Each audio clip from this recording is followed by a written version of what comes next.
तो कैसे हैं आप सब? आई एम श्योर आप सब अच्छे होंगे। आपका मेरे चैनल क्रिप्टो लचा में स्वागत है। मैं इस समय थोड़ा-सा बिज़ी चल रहा था, इस वजह से अपने चैनल पे वीडियोज़ नहीं बना पा रहा था। पर अब मैं थोड़ा-सा फ्री हो गया हूँ, तो आप लोगों के लिए वीडियो बना रहा हूँ।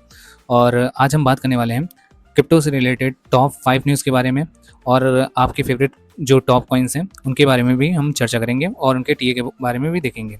तो वीडियो को शुरू करने से पहले अगर आप मेरे चैनल पे पहली बार आ रहे हैं, तो लाइक एंड सब्सक्राइब ज़रूर करिएगा और कमेंट करके तो ज़रूर जाइएगा, ठीक है? तो चलिए वीडियो को शुरू करते हैं।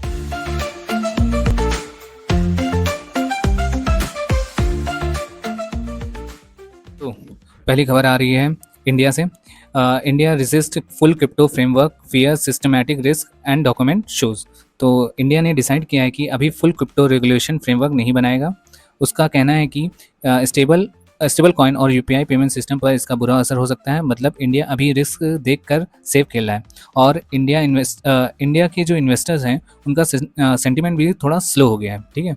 तो यही है कि अभी इंडिया थोड़ा-सा धीरे-धीरे अपने पैर फँसा रहा है क्रिप्टो में, डायरेक्टली अमेरिका की तरह ब्लाइंडली इन्वेस्ट नहीं कर रहा है, ठीक है? एक धीरे-धीरे हमारे यहाँ यूपीआई भी है, उसको भी बैलेंस करना है, इस वजह से थोड़ा धीरे-धीरे काम कर रहा है। तो अगली खबर की तरफ चलते हैं। अगली खबर आ रही है नैस्डैक की तरफ से, जिसने $50 मिलियन को इन्वेस्ट किया है जेमिनी में। नैस्डैक जो एक वर्ल्ड का सबसे बड़ा स्टॉक एक्सचेंज है, उसने जेमिनी स्टॉक क्रिप्टो एक्सचेंज में $50 मिलियन का इन्वेस्ट किया है। साथ ही सेक से रिक्वेस्ट भी किया है कि वो टोकनाइजेशन जो स्टॉक्स होते हैं, जैसे कि जो भी शेयर्स होते हैं उनको ब्लॉकचेन वर्जन में जैसे डालना, ट्रेड करने के लिए परमिशन मिले। यह इंस्टीट्यूशनल अडॉप्शन के लिए एक बहुत बड़ा बुलिश सिग्नल भी है। जैसे अब जानते हैं बुलन आ ही रहा है, तो धीरे धीरे ऐसी न्यूज़ आती ही हैं, जानते हैं। तो अगली न्यूज़ की तरफ चलते हैं। अगली न्यूज़ है share in bitcoin holders sink as crypto treasury mania सोर।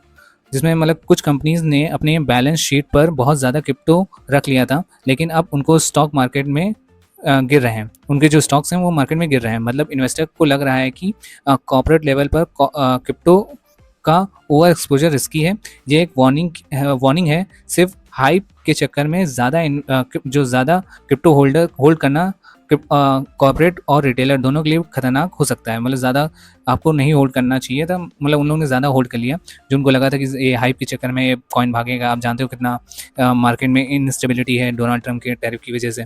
तो बहुत सारे रिटेलर हैं, उनका बहुत सारा लॉस हुआ है, उनके शेयर के प्राइस भी गिर चुके हैं, ठीक है? तो अगली खबर की तरफ चलते हैं।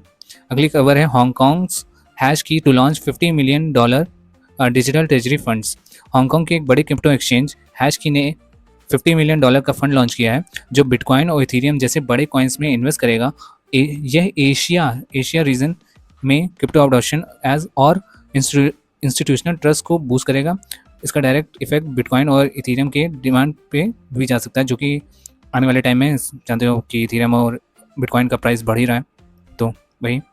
तो अगली खबर है यूएस सेनेटर वारेन की लॉबिंग की, जिन्होंने मतलब कि अमेरिका में सेनेटर एलिजाबेथ वारेन ने कहा है कि नया क्रिप्टो बिल सीक्रेटली लॉबी के थ्रू पुश किया जा रहा है। मतलब कुछ बड़े प्लेयर्स हिडन वे में लॉ को बनवाने की कोशिश कर रहे हैं।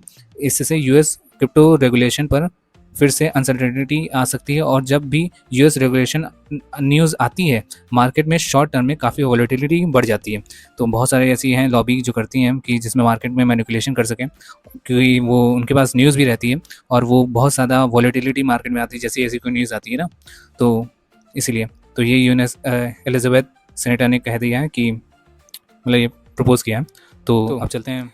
आपको मैंने ये चार्ट पहले भी दिखाया था, जहाँ पे आप देख सकते हैं कि बिटकॉइन थोड़ा सा डाउन डायरेक्शन में जा रहा है। और इस समय इसका प्राइस $1,13,000 के आसपास चला है, और ये अपने इस प्राइस ट्रेंड लाइन को तोड़ने की वापस से कोशिश कर रहा है। अगर आपने इस ट्रेंड लाइन को देखा होगा तो मैंने बताया था अभी शॉर्ट टर्म में ज़्यादा कोई बुलिश सिग्नल नहीं है, थोड़ा सा ये डाउनवर्ड ही चलेगा, क्योंकि इथेरियम में प्राइस पंप आ रहा था। अब इथेरियम भी अपना $4,500 को वापस को टच करने की कोशिश कर रहा है। तो ये बहुत अच्छी न्यूज़ है। और हमारे बिटकॉइन डोमिनेंस को आपने देख लिया, 58 पे आ चुका है, जो कि सही भी है, क्योंकि अगर ये यहाँ से भी और थोड़ा सा नीचे जाता है तो मार्केट में एक अच्छी खासी पंप आने वाला है।